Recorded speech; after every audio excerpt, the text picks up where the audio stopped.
Welcome to Toni Unleashed, the podcast where we unleash the truth about all things pets. Our research and anecdotal evidence matched with pet expert interviews will help you help your pet thrive. We are here to answer questions, divulge information, and spread awareness about what's really going on in the world of pets. I am your co-host, Emily Taylor, pet nutrition enthusiast. And I'm Toni Shalasky, owner of Healthy Pet Products with 3 locations in the Pittsburgh, Pennsylvania area, and recently expanded to Port Charlotte, Florida. Welcome to the show. Hi, and welcome back to another episode of Toni Unleashed, the podcast. Today we have another great guest with us. Her name is Sara, and she lives in Florida with her 2 rescue dogs named Milo and Gabriella. These 2 dogs hit the jackpot with Sara and go on tons of adventures with their mom, from paddleboarding, beach trips, cabin stays, and hiking in North Carolina. We're going to talk with Sara about her tips and tricks to not only traveling safely with 1 dog, but 2. We strategically planned this episode for the summer vacation season, so we hope you gather some really great tips. Especially if you have an anxious, nervous dog, this will be a good episode to listen to because, believe it or not, there are a lot of tools and options out there to help keep your dog safe and having fun. There's seat belts, car seats, calming supplements, first aid kits, travel beds, life vests, and everything and anything you would need to have a great summer with your pet. Yes. Hi, Sara. Thank you so much for being on the podcast. Hi, guys. I'm so happy to be here. I'm so excited. We are so excited to talk with you. Yeah.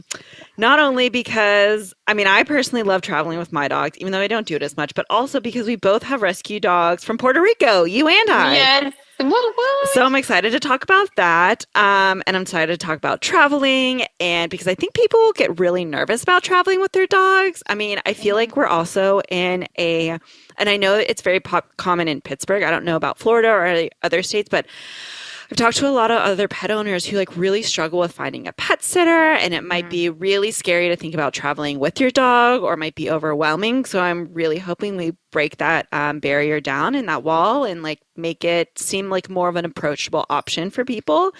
And I'm obsessed with your dogs on social media, and I don't they are so cute, and I love Milo's random little scruffs on his neck. Yeah. Here's ear fluffs. Yes. He's an old man. Yeah. Yes. So go ahead and tell us about yourself, your story, who you are, how you adopted your dogs, and how you started this journey of traveling and going on adventures with your dogs. Awesome. So first and foremost, thank you so much to Toni and Emily for having me here. I'm so excited, especially this subject, which is, if you can be passionate about something, I think it's this. Well, I'm Sara. Like I said, I'm 27. I have 2 rescue dogs, which are Milo and Gabby, short for Gabriella. I've always loved dogs pretty much since I can talk, my parents say. I am originally from Colombia, South America. Huh. Yeah, My sister-in-law is from Colombia. Stop. Yeah, and she lives in Cape Coral, Florida with my brother. Yes. That is insane. Yeah. Long live Colombians. Yes. I love her.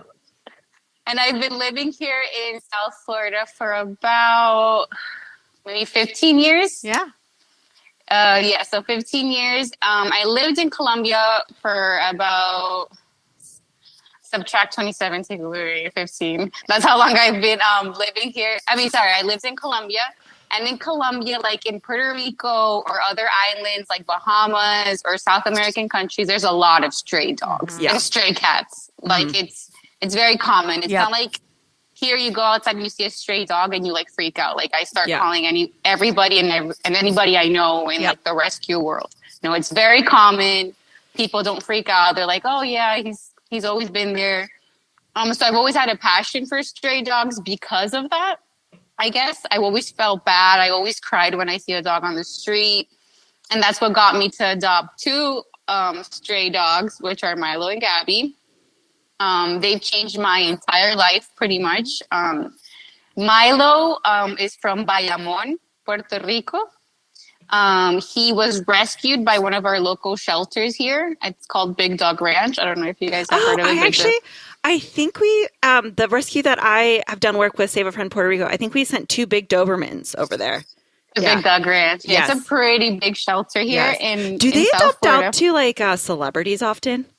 Yes, a lot. Okay, yes, that is them because we adopted out a 2 pair of Dobermans over there, and like we were not allowed to know where they got adopted to. Really? Because it's like celebrities, and they're like, just let you know, like they got adopted out, and they're in very nice, but like we cannot disclose information about the adopters. Wow. Yeah. Well, yeah, a lot of celebrities. I think they have a very big, like media, I guess, like connections. I would like to say. Yeah. So I think that's the main reason. Plus, it's in an area where a lot of celebrities have like their vacation homes and stuff like that. Mm-hmm. So Milo was rescued from them during the pandemic. And that's when I decided I needed a dog because my 14-year-old Schnauzer had passed away a little less than a year ago. And I was like in the whole like process of like missing him, and it was horrible. I'm sure you guys know how that feels. We know. So I gave myself a little time, and I was like, you know what? Forget it. I need a dog. And that's where Milo came in. Very scaredy cat Milo. So I'm glad you mentioned like it's possible to go on an adventure with your nervous scaredy cat, nervous Nelly dog. Because he is probably, I've never met a dog like that before. Like I've always met friendly dogs with people and everything. Never like Milo. Like he is fear reactive. Mm-hmm. Which is pretty much he has really big emotions in front of certain stimuli that you normally wouldn't think. Right. And I think people who don't have experience with nervous, fearful dogs that are reactive think of it as aggression and think of it as like a mean dog, but it's really insecurity based. And and you think of it as like people, and insecure people might lash out and say mean things to make themselves feel better, and it's kind of just like that's their voice and the same exact thing. I love that you said that because they're not the same thing. An aggressive dog is not the same thing as a reactive dog. So I love that you said that because I didn't know anything about it. I started learning about what was reactivity like maybe 3 years ago when I adopted Milo. And at like full circle, it's hard to travel with a nervous dog and take them into new environments. So I'm great. I'm so glad we're talking about all of this. Yes, 100%. So one of the main reasons I started traveling with him was because I got in touch with a trainer, which I didn't really connect with because I didn't like his way of correcting dogs. So he told me one day, like, it's going to be impossible for you to travel with your dog. It's going to be impossible for you to be in new environments with your dog. You're just going to have to leave him at home. And I was like, wait, what? So if somebody tells me something's impossible, I'm going to do my almost like any type of thing. Well, and it really, I mean, what I know from my experience of dealing with a nervous dog, exposing them to new things appropriately is a way to build their confidence. 100%. Yeah. 100%. It's all insecurities with like fearful dogs. Yep. Oh, this is DeSoto. Yeah. Really? Hi, DeSoto. Look at you. You heard me. Yes, he does not like loud sounds. He doesn't. Same. Yeah, loud sounds. Even me being physical, like I can't.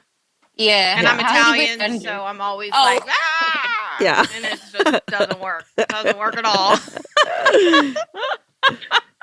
Look at another pupper. Oh, yeah. Yeah. I gave him CBD at dinner time, so he's a little more chill than normal. Nice. So, I just gave Milo CBD too because we're having major thunderstorms and he hates thunderstorms. Yeah. Our Florida store sells so much more CBD than Pittsburgh. It's crazy. Because of all the storms in Florida. Tons of it. Yeah. I can imagine. Yeah. Okay. Yes. Where were we? Yes. So traveling with Milo.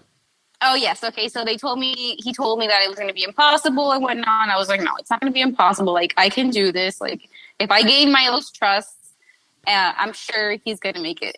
And surprisingly, one day, I'm very into water sports. So I've always been out in the ocean, paddle boarding, wave boarding, surfing. Yeah. So I don't think, Toni, I don't know if you've seen, but Milo and her other dog, Gabby, both go on paddle boards with her. I just started following you, so I will check all that out. Yeah. Yeah. Yeah. So think I that's was always great. out in the water. Yeah, I was always out in the water. And I would take him sorry, go ahead. I just wanted to real quick say to our listeners, sorry, if You're good. if we didn't catch you right now, if you like, we are talking about a fearful dog on a paddleboard. So if you have a fearful dog and you think you can't do these big things with your dog, keep listening because there's Yes. hope for everyone. 100%. 100%. I am sure of it. Like, it's a testimony. So I would take him out to the beach and I would let him watch me first, but I went out in the ocean and he didn't like water before. He hated water because he's supposedly a lab mix, but he did not like water at all. And the waves scared the heck out of him. And then one day, let's say it was like maybe 3 weeks after actually just letting him watch me, he jumped on the board. He's like, okay, you're not gonna leave me here. He jumped on the board and that's pretty much how it started. But obviously it was baby steps. So first I would let him watch me. We would also run at the beach. We would play at the beach. We would do positive reinforcement training at the beach. And that became his context. That became his like safe space. That was when he was less reactive with people, less reactive with other dogs. And that's pretty much how we got into the whole water sports with Milo. Wow. Nice. That's cool. That's so cool. I Yeah. love that he just decided to jump on one day. Yeah, he's like FOMO. my shadow. Yeah, so I was like, pretty much. Yeah, that's how DeSoto is. He's like my shadow. So I wonder if he would do the same thing, but I don't paddleboard. You should try. It's probably the most relaxing sport there is out there. I kayak. I'm actually getting my dog used to his life vest, and I'm gonna attempt kayaking with. We're working on like getting him used to the kayak, and then he's jumping in my lap while the kayak's on the ground. So we're trying it out. I'm hoping it'll be successful. So do you do both dogs on the paddleboard? Yes. So then 2 years later, I adopted Gabby. She was a foster. Obviously, foster fail. Yes. Yeah. And Gabby has been a little easier because I have Milo and he teaches. Like dogs, I feel like dogs learn a lot faster from other dogs than like from a human. Yeah, definitely. So if Milo's my shadow, Gabby is Milo's shadow. So she will do anything and everything Milo does just to be in company with him and like be his little like minion. And now she jumps on the board. It took her about a month, I would say, to like go behind us to jump on that board. I never pushed her to do it because I wasn't sure if she liked water in the beginning. But once I saw she went on that board with her life vest, she was good. So it's both of us. It's the three of us on the board. Wow. And how often do you guys paddleboard? 3 times a week. Wow. That's awesome. Yeah, 3 times a week. And the rest of the days we go running at the beach. Like we run almost every morning. We're running at the beach. Wow. And are they off leash? When we go to the like legal off leash beaches, they're the majority of the time off leash. But when there isn't, they're always on leash. But I have the really long cable ones. Mm-hmm. Yeah. So they can just be free. Mm-hmm. The long line. Yeah, the long line. Yeah. Cool. Wow. So then when did the big traveling? How did that start? That started pretty much because I really wanted to go to the East Coast because I love the beaches at the East Coast of Florida, like Naples and all that. I think they're beautiful. And it was a very short ride. Let's say maybe like 2 hours, maybe 3 hours was a short ride. So I wanted to make sure like the dogs would be okay, if they would get car sick or anything like that. We did really short trips at first to anywhere that had a beach because just to paddleboard or kayak or see manatees or whatnot. And that's how it started, just because we wanted to board at a different location than whatever location we were closer to. Yeah. And after that, once we saw they really enjoyed the car, like they're not the type to get car sick. Milo at first, he was very afraid of highways. Like once we got on I-95, I don't know if you guys are familiar with that highway. Yep. He would start trembling, trembling, and very his spit, I guess, would get very thick. Yeah.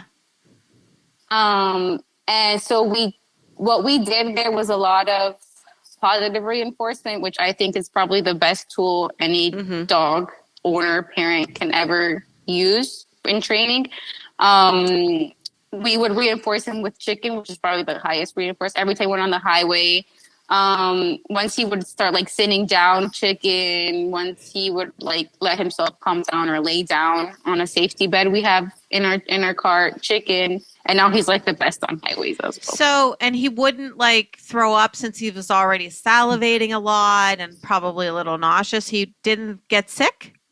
Ever. And that was so weird because I was always look online. Yeah. Like, searching what happens if my dog is doing this or whatnot. He never threw up, and neither did Gabby's great in the car, but Milo never threw up. It was more his anxiety that was like just overcoming his body. Yeah. So talk about the what is the bed or the platform that you use in your car when you travel with them? So now, since we have 2 dogs, we use 4 beds pretty much because I have a Jeep, so all the back seats go down. Okay. And it's just like a huge area. I use a Kong waterproof bed, especially because since we're going like to beach places and stuff like that, when they jump on the car, it's best to dry, I guess. And we have a softer bed that I think I got at Target. I don't know the brand, but it's a soft bed. And then the other 2 are just like mats that you would usually use in a crate. Okay. They're all over, and I also leave this space for their seatbelts because even though if they're sitting down or laying down, they always have their seatbelts on, which is like a bungee cord that one side goes in the belt, like the seatbelt part, and the other part goes behind their harness. So they're always wearing their harness as well in the car for safety. Do you use a particular type of brand of harness for traveling opposed to walking or anything like that? Yes. So for like trails and beaches and stuff like that, we use waterproof, and the brand is Arcadia Trail. Arcadia, yeah. I'm pretty sure they sell it at like PetSmart. You can also see them online. They're very good gear. So that's another recommendation I wanted to say during travel. You need to have really good gear, like harness, leashes, collars, their tags. And also extra gear. Because you never know what's going to happen. Oh, I love that. I never would have thought of that. So can I want to hear a quick story about extra gear? Yes. So my now ex-boyfriend went on a trip with one of our dogs. We have a blue heeler and a red heeler, but they're both rescues. He and Bo went on a trip. He's a cyclist, and he had a trailer behind his truck. Stopped for gas, opened the trailer, checked everything inside to make sure nothing had shifted or anything. The trailer didn't latch. He starts driving down the road. And he lost everything of Bo's. All of the dog food I had packed, all of his gear, his harness, his leash, everything. Everything. Bowls, like bed, all the dog stuff gone. So, if he had backups in the car, I mean, Bo had to have McDonald's for dinner because it was late at night. Yeah. You know what I mean? And they were traveling. You probably know where it is if you go to North Carolina a lot. They were in Pisgah. They were headed to Pisgah National Forest. It was not a good situation. And my ex has super high anxiety and relies on me for everything with the dogs, so it was awful. It was awful. That sounds like a nightmare. And another good tip I like to tell people is wherever you're traveling, you should have a name tag engraved for where you're staying. Exactly. I was about to mention an extra one for that one. Is always make sure as well, wherever you're going, like just use maps and check out the nearest like animal hospital to where you're going to be staying or camping or whatever you're going to be doing, because we're used to having a vet 5 minutes away, an emergency vet 8 minutes away. Yes. But we're in Georgia in the middle, or North Carolina or like states that are forests, pretty much just trees everywhere and hills and mountains.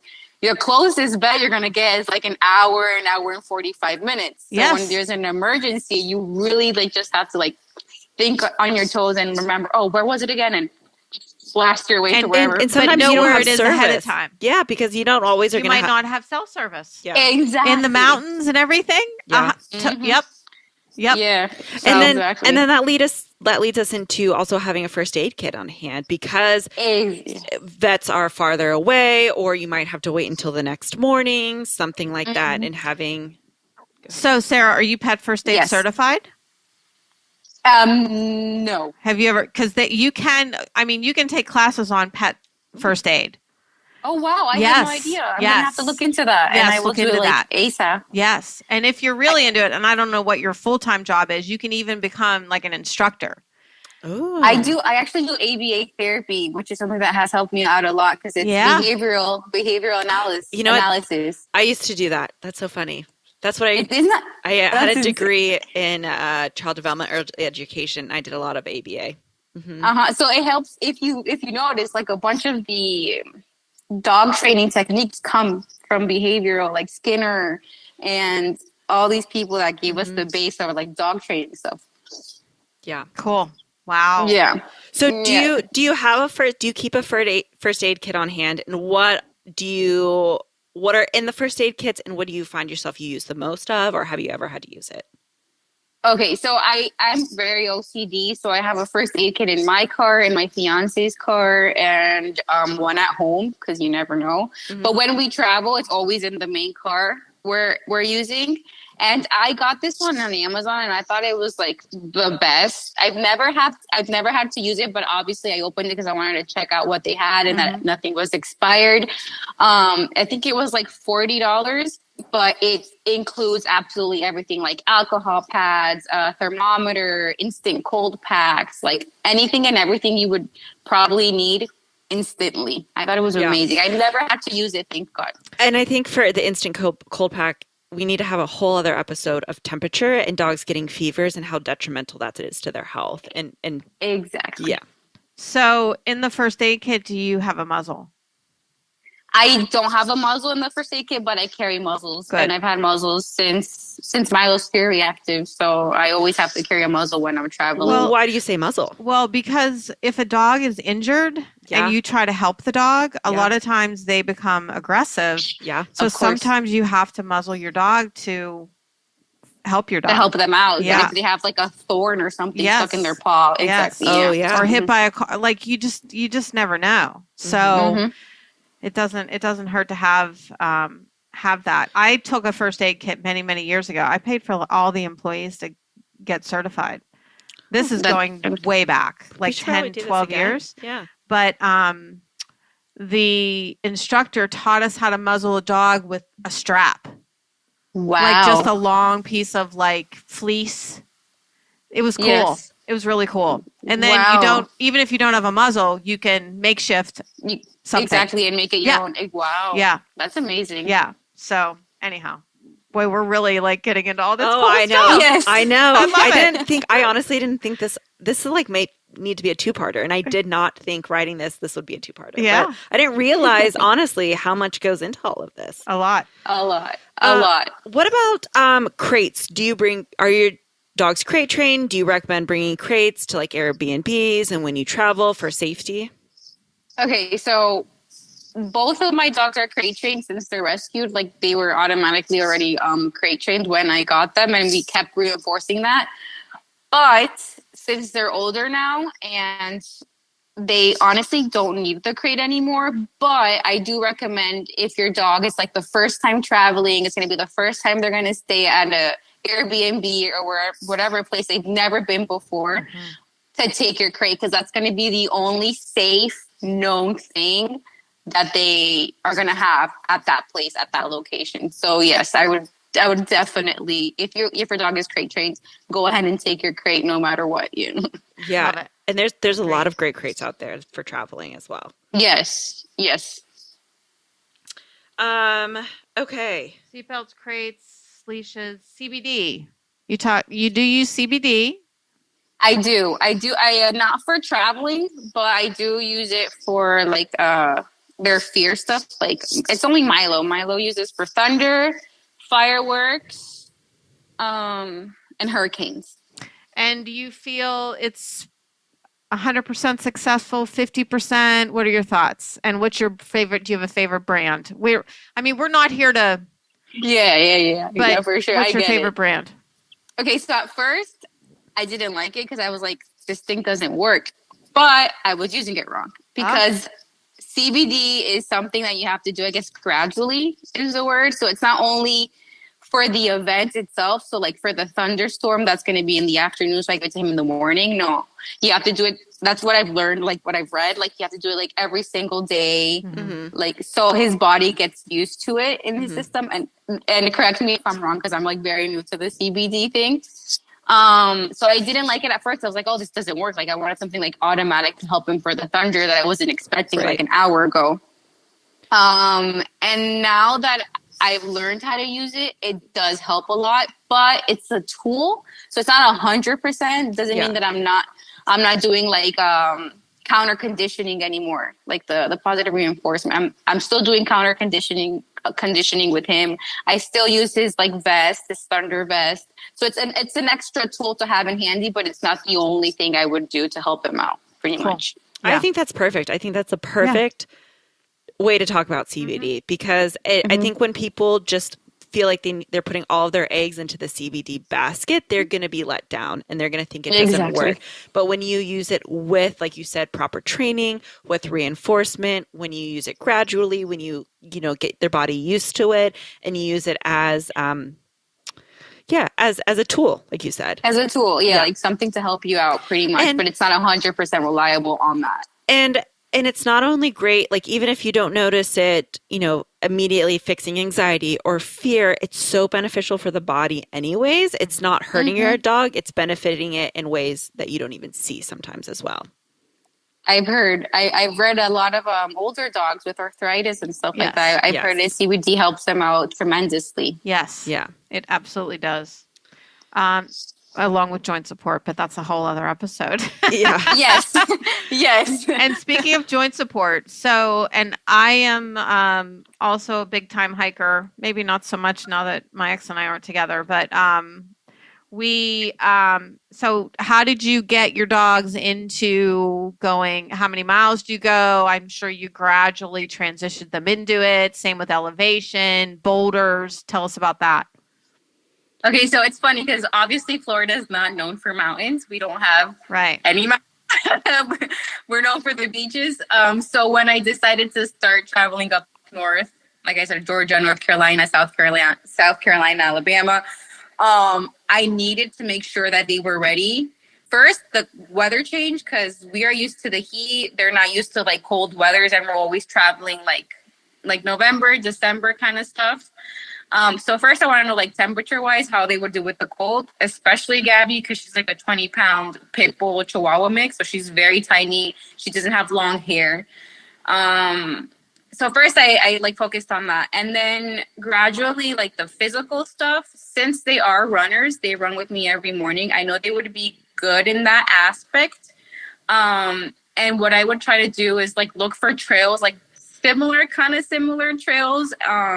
And go train over there as well, where you can see like we have tortoises in our trail, like tortoises and stuff like that. Let's see how they do with wildlife as well, because obviously there's going to be different animals wherever we go than here. Here it's like alligators and like I said, tortoises, manatees. Up north, like completely different environments. So that's how I started, but I wasn't really worried with their, I guess, if they were gonna, what's the word? If they were gonna... Their endurance? The endurance. There you go. Sorry. Thank you. The endurance, because they're very active dogs. Like I'm telling you, they run right now on good days, like 5-mile runs. Wow. Every morning. They're even the small one, like she's only 10 months old and she's the fastest one. Like she can keep going if she wanted to. So I guess in a way I was gradually getting ready, but I think that's important to note here too, like knowing your dog. Exactly. If you have very high active dogs that are used to a lot of activity, then maybe getting them used to that endurance aspect is not the priority. But some people don't have those kinds of dogs and they still want to go hiking with them. and just knowing your dog, knowing what they're capable of, not setting them up for failure, I think is huge. Setting them up for success and figuring that out based on, 100%. Yeah. And making sure it's like what you said, not setting them up for failure is very important. Also, I just remembered making sure before you actually go to travel, and if you're thinking of doing like high activity, like hikes or runs or swims or whatever, to always make sure they have like a general checkup before we leave at their vet as well. Make sure they're up to date with their vaccines. Make sure they're up to date with whatever you use for like tick prevention, for heartworm prevention. That's something I also recommend a lot. Yeah, I didn't even think about vet visits before. Yeah, that's a good idea. Yeah. And letting your vet know even that if you have a good relationship with your vet, we are doing this big trail, we are doing this big hike, we are going to be doing high endurance activities, so that, if they come back limping or something, they at least know what they've been doing and it's not out of the blue or out of the ordinary. 100%. Yes. Let's talk about Airbnbs real quick. Tell us about your experience with Airbnbs and getting your dogs used to that, and your experience with Airbnb in general and dog-friendly places to stay. Yeah. So I'm very picky when it comes to Airbnbs, but I think everyone should be like very OCD with what they pick, especially if you're taking dogs or any kind of pet, or your cat. I'm not sure. But fair. We are cat inclusive here. We are cat inclusive on this podcast. We are, but my house is not. Sorry. It's not. You're good. I've honestly had, and all my experiences with all the Airbnbs I've stayed, they've been great. There's never been a fence that was broken and my dogs escaped. There's never been other dogs in the property that attack never. I've heard those scary stories before, but that's why I recommend like always read like the reviews. Always, that's very important. Always check, obviously, dog-friendly spots if you're going to be taking your dogs. Make sure before you book, you ask the Airbnb host, like, okay, I have this many dogs. This one weighs this much. Just wanted to double-check if you're okay with that. What else would I recommend with Airbnbs? Like crates, we talked a little about crates and fenced-in yards. Oh, yes, the fenced-in yards. Even if asking like beforehand, or is your yard fence, always make sure to like have your dogs on leash and go check out the yard before you actually like go crazy and let them out. Yeah, because you never know. You never know. Really. Truly, there could be a hole in the fence or under the fence or anything. So exactly, especially if you're like way far away from home and you have no idea like where anybody else around. Do you ever tent camp or do anything like that, or is it always like a house? I've always done Airbnbs, and like probably the most exotic kind of cabins in the middle of like a mountain up in North Carolina. Nice. Yeah, that cabin was amazing. Like we saw bears out there. Like we would look out the window and there was like a bear. I was like, oh my God, this is amazing. Because I'm used to like gators and like lizards and stuff like that. So it was fun. Also, you have to also have that into account. If you have a yard and it's a place where bears are common or any other animal, make sure you go out with your dog. Oh, even coyotes. Coyotes are small but mighty. Yeah. Exactly. Yeah, so try to always keep an eye on your dog, even if it's a fenced yard or fenced farm or whatever it is. Like keep an eye, because you never really know the wildlife. Something that we say when in the rescue world, when we're adopting out dogs out to new homes, is to even if you do have a fenced in yard, keep a long leash on them or a long lead when they're going out. So at least if something happens and they get out, you have 20 feet, 30 feet to maybe step on the leash, catch him, or make it easier to grab them before they go out. So, when you're traveling, bringing a long lead might be really beneficial for those situations as well. Exactly. All the gear you're going to need, always take it. And extra or backup. Because I remember once we went to, talking about backup gear, I was going to mention it before, but we went to St. Petersburg. Super recommended. I think it's one of the most dog-friendliest cities in Florida. I love St. Petersburg. We were on a kayak tour to go see manatees. And I took Milo's harness off for a second, just like for a second. I don't remember why it was. I think he was like, his leash got all tangled up with his harness. It was crazy because he likes to jump in the water a lot.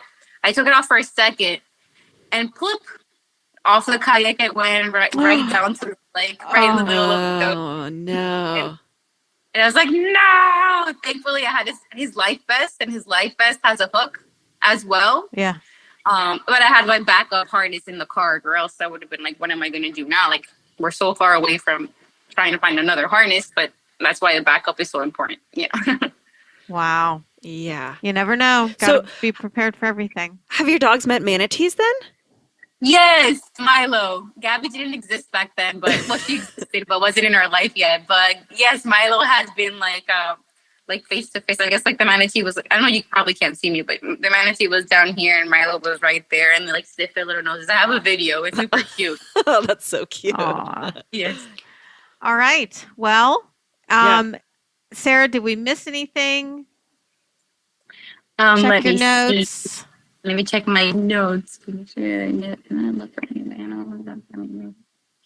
I think we covered a lot. We're at a good time. I mean, there's a lot more that we can do a second episode on just traveling, because there's a lot we didn't talk about with like leaving your dogs behind, any like stories or issues. Yeah, traveling. Traveling's a lot. Cool. But I mean, once you get into the groove of it, you're going to really enjoy it. Like, I don't want to like scare or caution people like, oh my God, it's so many things. It's so overwhelming. Like, trust me, like once you do it the first, second time, after that, it's just smooth sailing. Yeah. And you're going to have like the best time of your life, especially if you check out before going to the actual place, you check out dog friendly spots. Yep.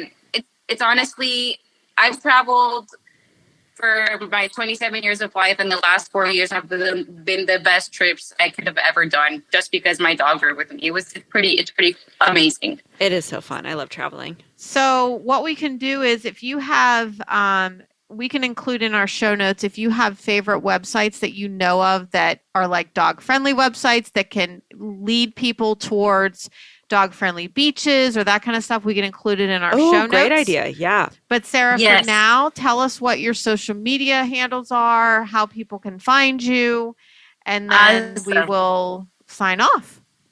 Awesome. Okay, so you guys can find Milo and Gabby's adventures at Milo _ and Latina Mom, because I'm Latina, like the Colombian Milo _ Latina Mom. You can also find our photography business at Tails and Paws Photography.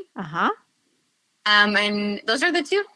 Awesome. They're on Instagram. Yeah. Awesome. Well, those will also be included in our show notes. Yes. Thanks, everyone, for listening. As always, we would love to hear your feedback. Feel free to write about your experiences traveling with or leaving your dog behind during your summer vacations. We love to hear your stories because it's so important to learn and support each other. Sarah, thank you for being on the podcast. We had a great time talking with you. I think we have tons in common. We have to get you up to Pittsburgh sometime. Yes. Let's do it. And the Florida store. And we're going to bring Sarah back onto the show very soon to talk about the importance of decompression for dogs.